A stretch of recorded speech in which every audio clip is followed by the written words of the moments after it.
Fine tuning मतलब एक दूसरे के सींग नहीं अड़ना। अभी एक दूसरे के सींग अड़ जाते हैं कईयों के, देखा है ना? जब बैल चारा वारा खाते हैं तो सींग अड़ते हैं कि नहीं अड़ते? तो ऐसे कईयों के सींग अड़ जाते हैं आपस में, और उनकी फाइन ट्यूनिंग नहीं बैठती, और फिर गुत्थम गुत्था। और कई तो ऐसे होते हैं, मैंने देखा है, पहले सारे काम साथ करते थे।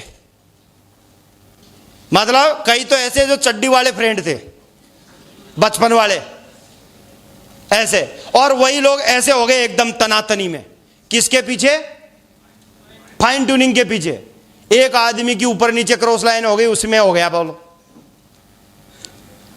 एक बात बताओ, फाइन ट्यूनिंग बिगड़ती क्यों है? आप ही बताओ, क्यों बिगड़ती है? बताओ, जल्दी बताओ।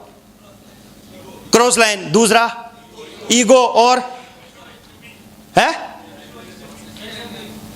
पैसों की, हाँ, और विश्वास नहीं होता, और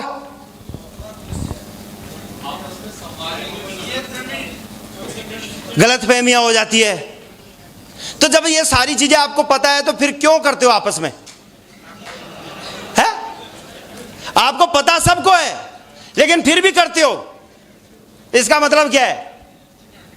जानबूझ के कर रहे हो आप, है, या फिर ईगो भरा पड़ा आपके अंदर? ईगो भरा पड़ा ना? हाँ, ईगो तो है। ईगो तो रहेगा नहीं कि साला इंसान बनाया भगवान ने, ऐसे थोड़ी बनाया है। बहुत बड़ा काम किया है। चलो अच्छी बात है, इंसान रूप दिया तो ईगो करने के लिए दिया क्या? आज मुझे बताओ, आपके पास ऐसा क्या है जिसके लिए आप ईगो कर रहे हो? हाँ जी, क्या है ऐसा आपके पास?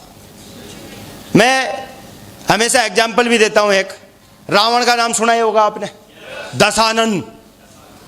मतलब उसके 10 सिर थे, 10 सिर थे ना। तो उसको ईगो है ना, उसको सुहाता था कि चलो ठीक है, ये 10 सिर वाला है तो कम से कम थोड़ा ईगो तो कर सकता है। तुम्हारे कितने हैं? फिर क्यों करते हो? है, सोने की लंका थी उनके पास, इसलिए ईगो कर सकता था वो। बहुत बड़ा सोने की लंका। तुम्हारे पास सोने का एक कुछ भी नहीं है, है? 1-8 किलो हो तो बताओ, है?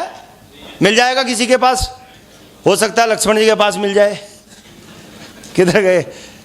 तो एक बात बताओ, जब है ही नहीं कुछ तो फिर ईगो किस चीज का करना चाहिए? बताओ मुझे। थोड़ा सा लेवल लिया, फट गए। थोड़ा सा कुछ अचीवमेंट लिया, फट गए। अरे फाइन ट्यूनिंग बना के रखो। जो पहले थे वैसे क्यों नहीं रह सकते आप लोग? पता है मेरे को क्या बोला एक ने? बोला सर अब तो है ना गांठ पड़ गई,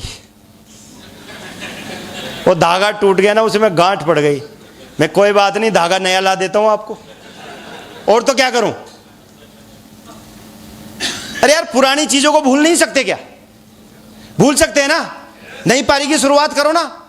अगर मान लो आपके मन मिल गए और पुरानी पारी को छोड़ के नई पारी में शुरुआत कर लो, क्या दिक्कत है?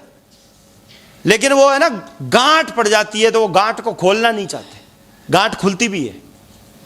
तो थोड़ा सा है ना, फाइन ट्यूनिंग बना के रखो। फाइन ट्यूनिंग बहुत जरूरी है। Without fine tuning a leader can not utilize 100% potential of team. यानी बिना फाइन ट्यूनिंग के 100% नहीं दे सकता आपकी टीम को आप। इसलिए कि फाइन ट्यूनिंग खराब रहती है तो आपस में लड़ते झगड़ते रहते हैं। आपकी आधी ऊर्जा तो यह सोचने में लगी रहती है कि वो क्या करेगा, वो क्या करेगा। मैं आपको बताऊं कि कुछ लीडर अभी भी मेरे लिए कुछ ना कुछ बोलते रहते हैं, कुछ ना कुछ बोलते रहते हैं, और मैं खुश होता हूं, बढ़िया है, तुम्हारा ध्यान इधर ही रहे, तुम्हारा ध्यान इधर ही रहे, और मैं काम करके निकल जाऊंगा, क्योंकि मैं उधर ध्यान देता ही नहीं। मेरा फोकस एक ही है, मेरे काम से हटके मेरा फोकस है ही नहीं। ना पड़ोसी बोलो, दूसरे बोलो, को लाइन के बोलो, किसी भी लाइन के बोलो, कोई फर्क नहीं पड़ता। मेरा फोकस सिर्फ और सिर्फ एक ही जगह है। कहां पर? काम पर। और उससे क्या हो रहा है? मेरा काम बढ़िया हो रहा है। यस या नो? मेरा ध्यान ही नहीं है। अभी भी मुझे अभी कल परसों पता चला था कि कोई लीडर है ना, 2-3 लीडर मेरे लिए पता नहीं क्या क्या टीम में जाके बोल के आए। मैं कहा वेरी गुड, लगे रहो, बहुत बढ़िया, शाबाश। कुत्ते तो भौंकते रहते ना, हाथी के कोई फर्क पड़ता है? या शेर जा रहा है तो उसके पीछे कुत्ते भौंकेंगे, शेर को कोई फर्क पड़ेगा ना? वो अपनी चाल में मस्त रहता है, वो अपने काम में, पता है इनका काम यही है। तो इसलिए सबसे पहला काम यही रखो, कोई कितना भी बोले आपको, कोई बुराई करे, कोई कैसे भी बोले, आपका फोकस आपके काम से हटना नहीं चाहिए। कहां रहना चाहिए आपका फोकस? हेलो, कहां रहना चाहिए आपका फोकस? काम पे रहना चाहिए।